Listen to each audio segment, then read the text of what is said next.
Hello সবাই, কেমন আছেন? আশা করি সবাই ভালো আছেন। চলেন একটু বরিশালের ভাষায় কথা বলা যাক। আজকে আমি একটা মেশিন দেখামু। তো এই মেশিনটা হয়েছে যে আমার সেই ঐতিহাসিক মেশিন। তো হচ্ছে অনেকেরই বাসায় মেশিন আছে, অনেকেই চালান। তো এই মেশিনটা অনেক আপুদের আছে। অনেক আপুরা কইছেন যে এই মেশিনটা মানে ব্যবহার করা হইতেছে না।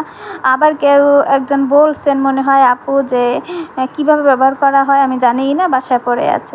আবার অনেকে চালান, অনেকের কাজ পছন্দের মেশিন। আসলেই মেশিনটা এত বেশি সুন্দর। তো আমার ধারে দেখেন 2টা মেশিন, আমার ধারে কিন্তু একটা না। আমি একটার ছবি আপনাদের সাথে শেয়ার করছি ঠিকই, কিন্তু মেশিন কিন্তু আমার ধারে 2টা। তো 2টা মেশিন কেমনে আইছে এটাই আজকে বলবো। তো মেশিনটা আর 2-3 বছর হয়ে গেছে। 2টা মেশিনেরই বয়স। 2টা মেশিন একসাথে অর্ডার করছিলাম, কারণ একটা যখন আমি মেশিন অর্ডার করতে চাইছি, তো যখন আমি ঢাকায় আসি প্রথম, আমার মনে হইতেছে যে মানে সবসময় তো মেশিন ছাড়া কোনো কালেই থাই নেই আমরা, মানে আমরা হচ্ছে মেশিন লাগবেই।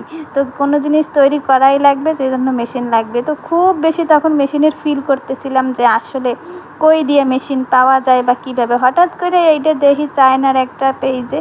তো 2টা মেশিন আমি অর্ডার করি। তো সরি, একটাই করতাম, কিন্তু 2টা কি লিগে করি, মোর মার কাছে জিজ্ঞেসি যে এই মেশিনগুলো কেমন হবে, মানে একটু অভিজ্ঞতা নেওয়ার জন্য। কারণ এর দ্বারা জিজ্ঞেসই আমরা এই জিনিসপত্রগুলো করি, কারণ সে এই বিষয়ে ভালোই অভিজ্ঞ, তার ধারণা থাকে এগুলায়। তো সে বলল যে 2টা করো। তো মোর মার লাগেও একটা করলাম। তারটা সে বাড়ি নিয়ে গেল। সে বললো মাঝে মাঝে কারেন্ট না থাকলে সে এইটা দিয়ে মানে যদি চালাইতে পারে ব্যাটারির মাধ্যমে।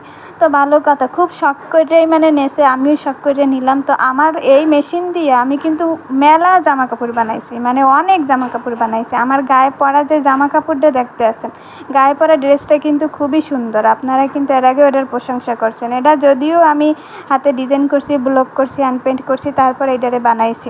তো এইটাও কিন্তু এই মেশিন দিয়ে বানানো। এছাড়াও অনেক আমার জামা কাপড় আছে যা হয়েছে এই মেশিন দিয়ে আমি বানাইছি। মেশিনটা তখন এত ভালো ছিল কী কমো। তাই লিগে কি বলছেন যে খারাপ হয়ে গেছে? না, এখনও খারাপ হয় নাই। মেশিনটা আসলেই ভালো। মেশিনে এখনও আমার কাজ করতে ভালোই লাগে, মন চায় এখনও আমি 2-1টা কাজ এই মেশিন দিয়ে টুকিটাকি করি। হ্যাঁ রে, আজকে বাইর করলাম, বাইর করে দেখি যে মেশিনটার যে একটা ঝামেলা হয়েছে, সেই ঝামেলাটা ঠিক হয়েছে কিনা। না, ঠিক হয় নাই। ঝামেলাটা হয়েছে যে মেশিনের যে সুতো ওঠানামা করে, যেই জায়গাটা হিপটা, ওই জায়গায় সুতোটা পেঁচাইয়ে তারপর সুতো ছিঁড়ে যায়, খালি বারবার সুতো ছিঁড়ে যায়। যতবারই আমি সেলাই করতে যাই না কেন, এই দেখেন টুকরা একটা কাপড় নিয়ে ট্রাই করলাম, সুতো ছিঁড়ে গেল। তো মনে হলো যে না, এটা আর এখন ঠিক হইবে না। এটা আমি অনেকবার ট্রাই করে দেখছি। তো যাই হোক, পরে হচ্ছে মোর মায় যেই মেশিনটা নেছে, এটা তো আর মোর মায়ের কাজে লাগাইলো না, কিছুই করলো না। শুধু